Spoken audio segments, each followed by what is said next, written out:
Hi Sarah, Paul, Results Personal Training. I thought I would run through a few different exercises that you can do. Rule number one, just make sure you stay out of pain. So if anything hurts, don't do it. Try and avoid it as much as you possibly can. Avoid bending forward, avoid bending back, bend in the side. If you have to pick something up, just try and do it. Maybe come up onto your toes as straight as possible with your spine, okay?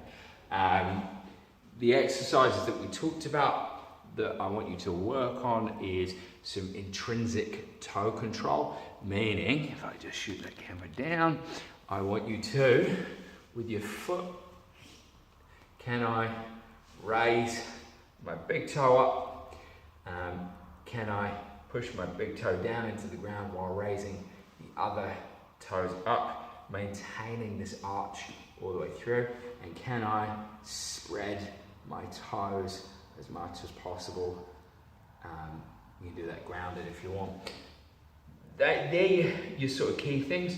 Making sure that you've always got this arch, you've got this short foot position. So if you're folding forward, you can imagine that's hitting the ground, that's going to be a problem. So we need to get you in what's known as short foot and have that arch there. You can coming up onto tiptoes, it's quite a nice idea. As we talked about, sitting positions, sitting back here. If that's too tough, put a pillow or a cushion to start a little bit easier. And just a little bit of time spent there through the day.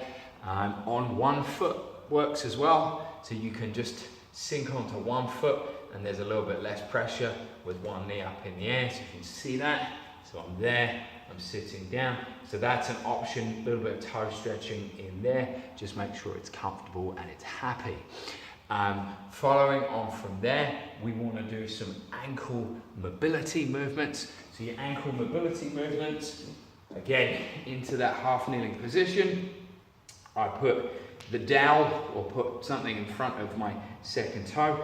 The knee travels on the outside and I'm just gently forward and back, trying to create some movement in this ankle joint. So the heel stays down, I'm in a good position, and I gently glide forward. My whole body, core stays tight and straight.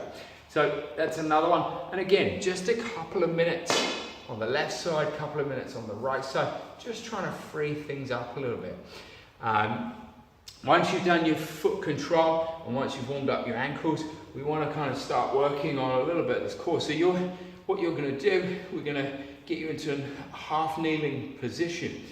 Now this half kneeling position, you want vertical shin. Make sure you've got an arch down from here and then your hip is directly over your knee with your toes up at the back. Now what I want you to do is slightly tuck under or corkscrew under.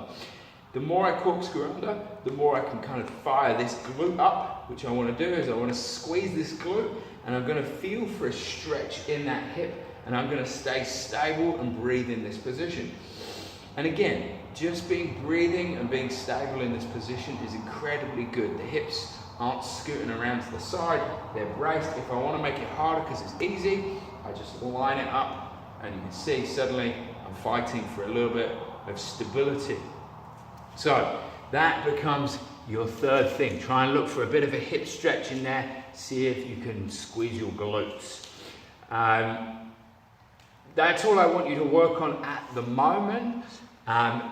But a couple of things that you can sort of add in, providing it's pain-free and you feel good, is some rocking. So rocking, my hips go directly over my knees, my shoulders directly over my hands, make sure my wrists feel good, and I gently, with a straight spine, rock back and rock forward. And it's easy and it should feel nice, okay? My head, double chin, slightly looking forwards. Strong in the shoulders, so I'm watching they don't drop, nice and tight. Rock back, gently rock forward. I'm just trying to find a little bit of control. And on from rocking, you can just gently stop adding some rolls in. So, left foot straight, right leg slightly bent out at the triangle, left arm up towards the sky, right arm just roll and then come back. And you want to keep right foot planted, knee sort of on the outside, and I'm gently just rolling and coming back. And I might do sort of 5 or 6 on one side, 5 or 6 on the other side. It wants to feel good, it wants to feel nice. But again, don't start that for another couple of weeks. And then your final movement would be crawling. So crawling, again, finding that quadruped position, and can I just hover and stay maintained position as I go through. We can go through that at some stage. So, Paul, results personal training.